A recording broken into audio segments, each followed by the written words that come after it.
guys, it's Gordo here with Gordo's Kitchen, and today we're going to be making Kraft Dinner and Cheese.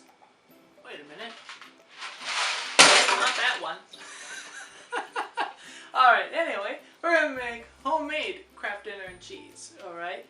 So we're going to be using homemade fresh ingredients, and you're going to love it. You're going to throw away that box just like I did when this is finished. Stay tuned. Let's go.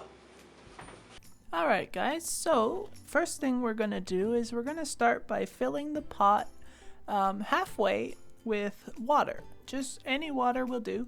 It doesn't have to be that smart water, and you know, whatever water you want, fill it up.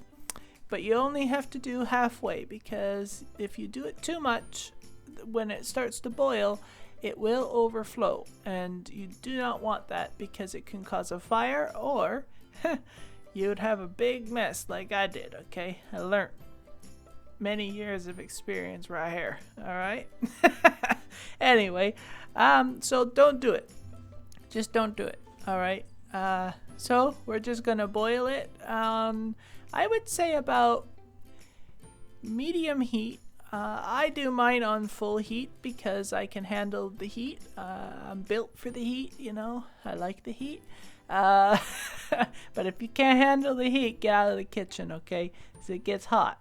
Alright. But no, if you're comfortable with boiling it on medium heat, then you do you, boo-boo. You are the master of your water. Alright? So, let's get into this. Let's do it. Alright guys, so we are back and it is just starting to boil. So I've left it on for about 10 minutes and it's starting to boil.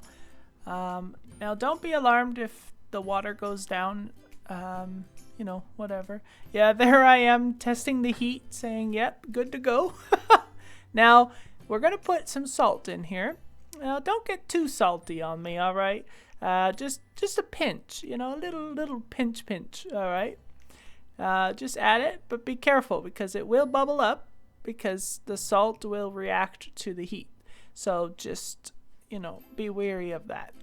Look at that bubble. Isn't that amazing? Oh, okay. Apparently I got salty and I needed more salt. Another pinch of salt. Why not? Hey, let's go. All right. So now we are going to put in our macaroni. Today I'm using macaroni. So if you've never seen a macaroni before, there it is. Not sure why I decided to show it, but it's roughly 1 cup of macaroni, and we're just gonna put it in there, and we're just gonna give it a stir, you know, just give it a good old stir there. Make sure that you stir because you don't want it to stick to the bottom, because it's just nasty. Nobody likes that. Ugh, nasty. But anyway, we're just gonna stir, and yeah, I mean, it's pretty simple from here on out. We just stir for about, I don't know, about a minute or two, and we're gonna cook this pasta for about, I'm gonna say, I cooked mine for about 10 minutes, but I like mine with a little bit al dente, but if you don't like it al dente, which means like a little bit tough, cook it for as long as you want, and then you can take one out and test it. Just remember, like, you are the pastafarian to your pasta. Alright, cue B-roll.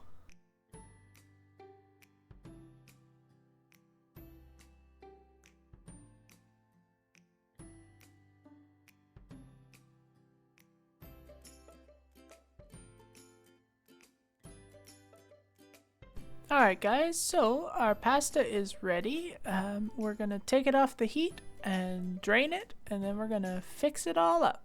So let's get to it.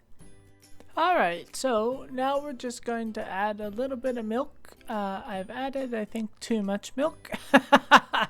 Yeah, I think I've added a little bit too much milk. But that's okay. We'll get that sorted out because I can drain it. But anyway, you're gonna add some cheese.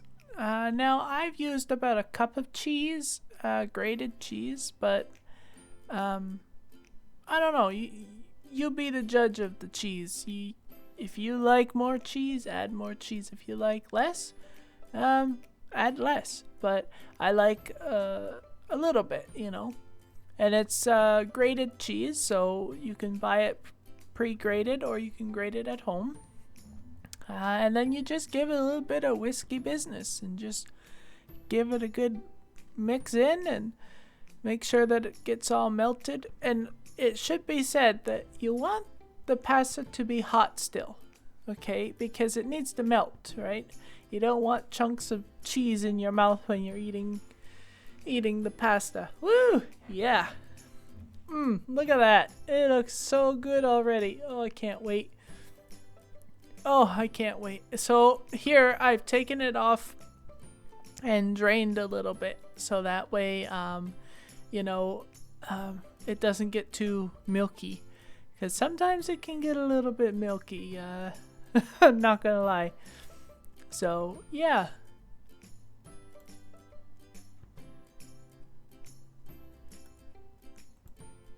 oh yeah, look at that. That looks so good. Look at how it melts in there. Can't wait to bite into this. It's gonna be so good. So you'll notice that it just melts in. It's so easy peasy, you know. Easy peasy lemon squeezy, guys. And that's how you make your homemade macaroni and cheese. Yeah, so easy. If you guys like this video, give it a thumbs up. Subscribe and share it with all of your friends and family, and hey, send me your photos of, you know, your creations, and I'd like to see them. I love seeing the bread ones. So creative. So give me some photos. All right, guys. See you guys later. Bye.